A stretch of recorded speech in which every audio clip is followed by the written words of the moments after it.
अपना शरीर त्याग करके आज रघुवर राजा बना रहा है। अंते मति सागते, भगवान को पाना चाहते हो तो अंत में ठाकुर जी की सूरत करना, और अंत में ठाकुर जी की याद करना चाहते हो तो जीवन भर ठाकुर जी की याद करना, हर क्षण ठाकुर जी की याद करना। भरत जी सावधान, चलते हैं तो चींटी बचा के चलते हैं, कहीं मेरे पैर के नीचे चैटी ना आ जाए।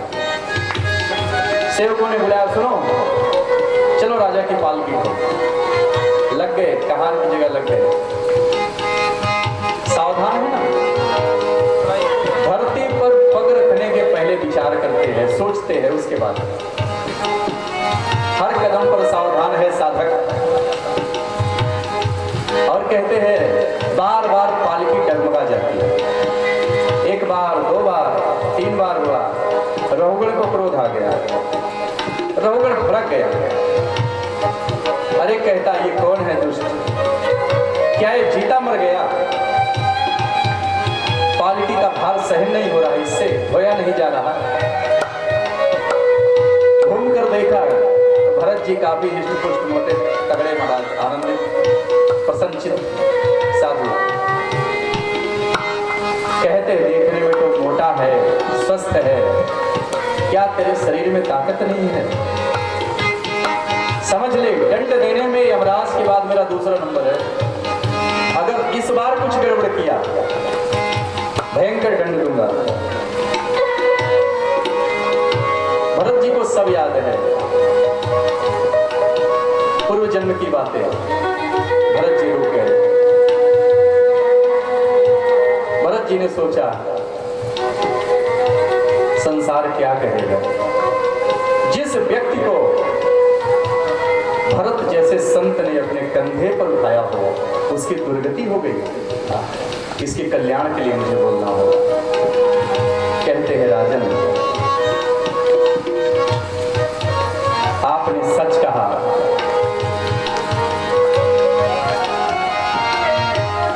यदि भार नाम की कोई वस्तु है तो ढोने वाले के लिए, मार्ग है तो चलने वाले के लिए। इसी प्रकार मोटा होना, पतला होना, स्वस्थ होना, अस्वस्थ होना, सुंदर होना, असुंदर होना देह के धर्म है। पर मैं तो देह हूं ही नहीं, मैं तो आत्मस्वरूप हूं महाराज, आत्मस्वरूप हूं। देह के इन धर्मों से मैं प्रभावित नहीं होता। रघुगण को अपनी भूल का एहसास हुआ, पालकी से कूद पड़ा, क्योंकि सत्संग करने के लिए गंगा सागर क्षेत्र में जा रहा था। कपिल भगवान से सत्संग प्राप्त करने चरणों में गिर गया। कहता है महाराज हमसे गलती हो गई, मैं समझ गया आप कोई छुपे हुए संत हो, कृपा करके मेरा मार्गदर्शन करिए।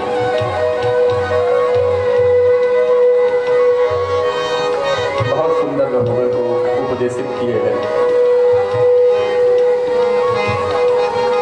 देह और आत्मा भिन्न है, हमारा विकारी मन दोनों को एक मान लेता है। गलती यहीं से शुरू हो जाती है। मैंने आपको निवेदन किया था, बाबा प्यारे बाबा हमारे कहते जीवन को जीते हुए तो हमसे भारी भूल हो जाती है। अपने को पराया कर दिया और पराये को अपना बना दिया। ये संसार जिससे हमारा कोई संबंध नहीं है, इसको अपना बना लिया, और जो ठाकुर नित्य निरंतर अपने ही है उनको पराया कर दिया।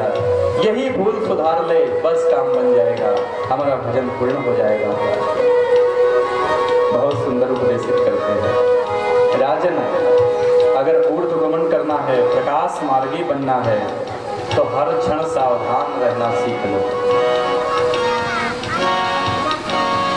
हर क्षण साधक को सावधान रहना चाहिए। जरा ध्यान देना,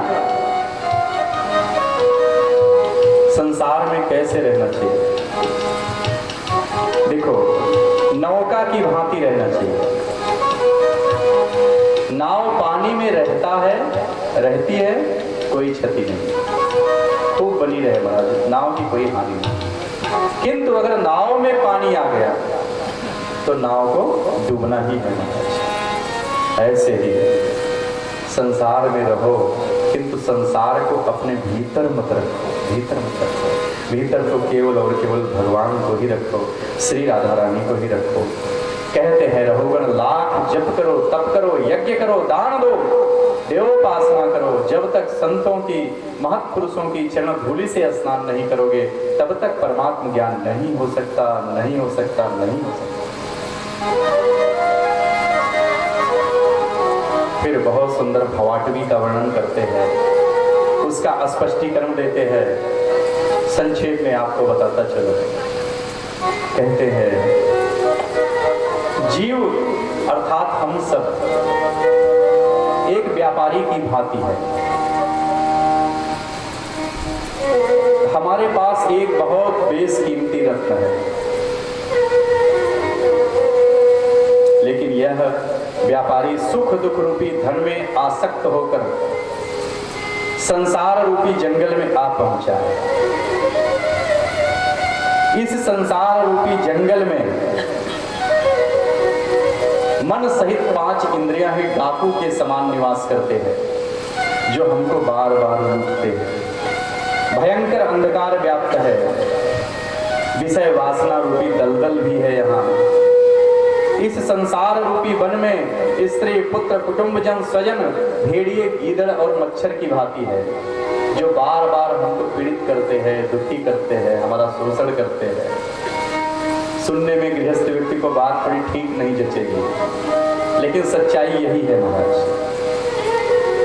कहते हैं अकारण गोपाल की कृपा होती है, जीव को किसी संत का सानिध्य मिलता है। जब द्रवई दीन दयालु माधव सार संगति पाए, जब द्रवई। प्रभु कभी कृपा करते हैं ना, जब गोविंद कृपा करे तब गुरु मिलिया।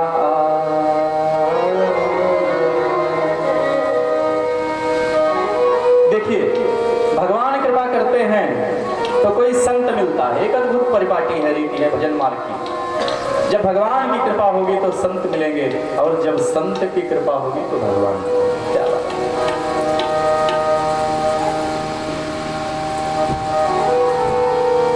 भगवान संत से मिलाते हैं और संत फिर से भगवान से मिलाते हैं।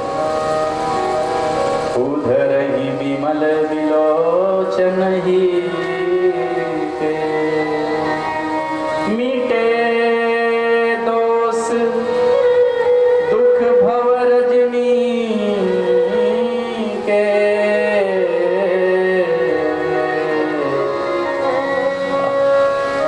संतों का ऐसा स्वभाव, संतों का ऐसा कृपा की मूर्ति होते हैं। बाहर से हो सकता है थोड़ा कठोर कभी कभी नजर आवे, जैसे नारियल को दिखे है बाहर से खोल कितनी कठोर है, लेकिन अंदर कितना मीठा गरी महाराज होता है। खा के जीव मस्त हो जाता है, तृप्त हो जाता है, प्रसन्न हो जाता है। ऐसे ही संत होते हैं। कभी कभी प्रतिकूलता भी देखने में आती है।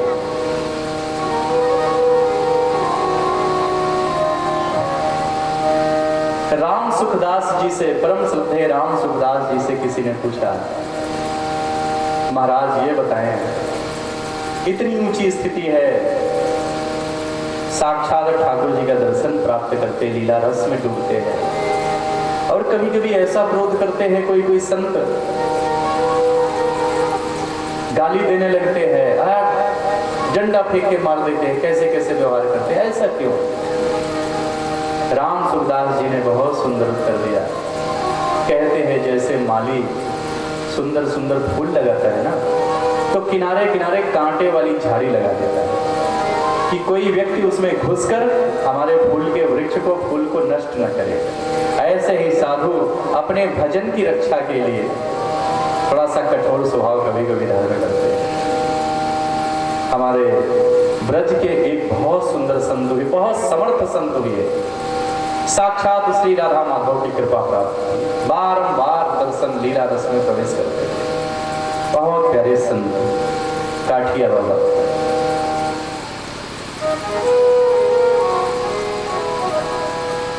हमारे वृंदावन में जैसे ब्रज 84 कोस में जैसे होड़ लगी है, साधुओं में, विरक्तों में, प्रेमियों में, रसिकों में जैसे होड़ लगी है कि कौन सा प्रेमी, कौन सा रसिक, कौन सा साधु कितने उच्च कोटि का आचरण प्रदर्शित करता है, कितना कष्ट सहकर, कितना दिन होकर ठाकुर जी का भजन करता है और अंत में उन्हीं के चरण कमलों को प्राप्त करता है।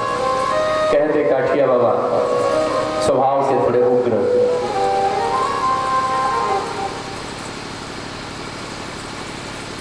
मैया लोग को मना था, दूर से ही दंडवत कर सकती हो, छूना मना है। कहते हैं एक बार ब्रज 84 कोस की यात्रा होती है, 10-15 दिन लगता है, आज भी महात्मा लोग करवाते हैं, कभी समय हो तो आप सब अवश्य जाना। 15-20 दिन में पूरे ब्रज 84 कोस की यात्रा पैदल बढ़िया सुंदर तरीके से गाते बजाते हुए, नाम संकीर्तन करते हुए आज भी होती है। ब्रज 84 कोस की यात्रा में जा रहे थे काठिया बाबा, उनके एक बड़े प्यारे शिष्य, नाम था गरीबदास, नाम था गरीबदास, तो थे भी गरीबदास, पतले दुबले जीर्णकाय बिल्कुल, पर गुरु के प्रति अद्भुत निष्ठा थी। कहते एक जगह विश्राम किए, गरीबदास रसोई बना रहे, किसी मैया ने रसोई का कपड़ा छू दिया,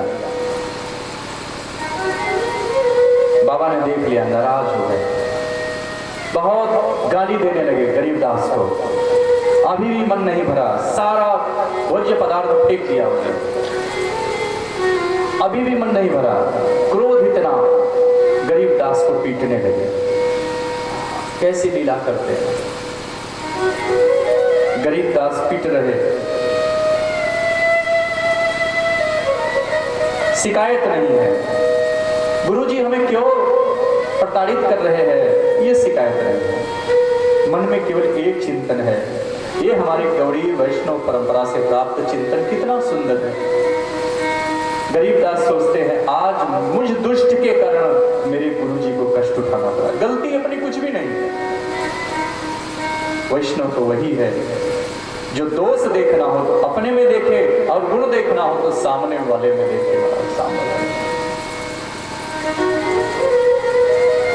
क्षमा याचना करते हैं, फिर से रसोई तैयार किए, भगवान को भोग लगाया, जाकर गुरुजी को निवेदन करते हैं, प्रसाद पाइए। वैसे अन्य दिनों में गुरुजी पाते थे और प्रसाद अपना शीत प्रसादी छोड़ दिया करते थे गरीबदास के लिए, लेकिन आज जो भी बना था महाराज सब कुछ पाते, पिटाई हुई, प्रसाद भी नहीं मिला, गरीबदास बेचारे मन में ग्लानि पश्चाताप। रात्रि में गुरुजी ने विश्राम किया तो चरण सेवा करते हैं गरीबदास, और कहते हैं उनके आंखों से 2 बिंदु अश्रु ढुलक कर बाबा के चरणों पर गिरे। काठिया बाबा उठकर बैठ गए, कहते गरीबदास क्या करता है, रोता है, पहले गलती करता है उसके बाद रोता है। गरीबदास ने कहा गुरुजी मुझे कष्ट नहीं है, मुझे ग्लानि है, पश्चाताप है, तो बस इतना कि मुझ नीच के कारण, मुझ अधम के कारण आज आपको कितना कष्ट उठाना था, कितना समर्थ संत, अभी की बात है, कोई बहुत अधिक समय नहीं बीता, समर्थ संत काठिया बाबा ने गरीबदास को अपने सीने से लगा दिया। कहते गरीबदास